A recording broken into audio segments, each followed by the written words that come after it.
রবিবার থেকে কলকাতা ও হাওড়ায় শুরু হচ্ছে ত্রয়োদশ নাট্যমেলা। আয়োজক পশ্চিমবঙ্গ নাট্য একাডেমি। তার 24 ঘন্টা আগেই সংস্কৃতি জগতে আমরা ওরা গ্রাস করল উৎসবকে। নাটকের দীর্ঘ তালিকায় নেই কৌশিক সেনের স্বপ্নসন্ধানী ও সুমন মুখোপাধ্যায়ের তৃতীয় সূত্র। ব্রাত্য বসু, অর্পিতা ঘোষ, দেবেশ চট্টোপাধ্যায়দের উদ্যোগে কৌশিক সুমনের অনুপস্থিতি প্রশ্ন তুলেছে। ঘটনায় সরাসরি কৌশিকদেরই ঘাড়ে দোষ চাপিয়েছে একাডেমি। গত বছরে তারা প্রত্যাখ্যান করেছিলেন। কৌশিক সেন বলেছিলেন যে টিকিট বিক্রি করতে হবে আর মধুসূদন মঞ্চে দিতে হবে। এইরকম বিতর্কিত দলগুলির ক্ষেত্রে আমরা নির্বাচক মন্ডলীরা মনে করেছি যে এড়িয়ে থাকাই ভালো। বিগত দিনে নাট্যমেলায় অংশগ্রহণের প্রস্তাব প্রত্যাখ্যানকে স্বীকার করেছেন কৌশিক। পাল্টা অভিযোগ করেছেন একাডেমির সিদ্ধান্ত ছিল বেঠিক।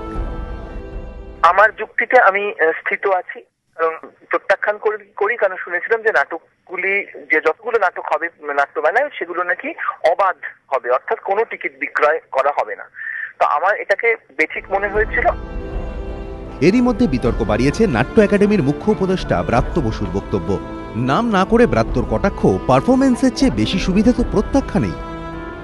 পারফরমেন্স করলে যত না সুবিধে, প্রত্যাখ্যান করলে তার থেকে মাইলেজের সুবিধা বেশি, এটা ভাবতে পারি। ব্রাত্যর বক্তব্যের প্রতিক্রিয়া তাঁর ওপরই ছেড়েছেন কৌশিক। পারফরমেন্স করলে সুবিধেটা কম হবে কেন, বা প্রত্যাখ্যান করলেই বা বেশি হবে কেন, তো ওনার উপরই ছেড়ে দিলাম আমি, কারণ উনি নিশ্চয়ই যখন যেটা বলেছেন সেটা নিশ্চয়ই ভেবে চিন্তে বলেছেন। এ রাজ্যে আমরা ওরা তত্ত্ব নতুন নয়, বাম জমানা থেকে তা সমানে চলছে। রাজনৈতিক অলিন্দ পেরিয়ে সেই তত্ত্ব ঘুরে ফিরে এসেছে সাংস্কৃতিক পরিমণ্ডলে। ব্রাত্য, অর্পিতা, দেবেশদের সঙ্গে কৌশিক সুমনদের বাগযুদ্ধ নতুন নয়। তবে দুপক্ষই এবার এই তত্ত্বকে সাংস্কৃতিক পরিমণ্ডলেই সীমাবদ্ধ রাখতে তৎপর। ব্রাত্য বলছেন, এই আমরা ওরা রাজনৈতিক নয়, বন্ধুত্বের হাত শক্ত থাকবে।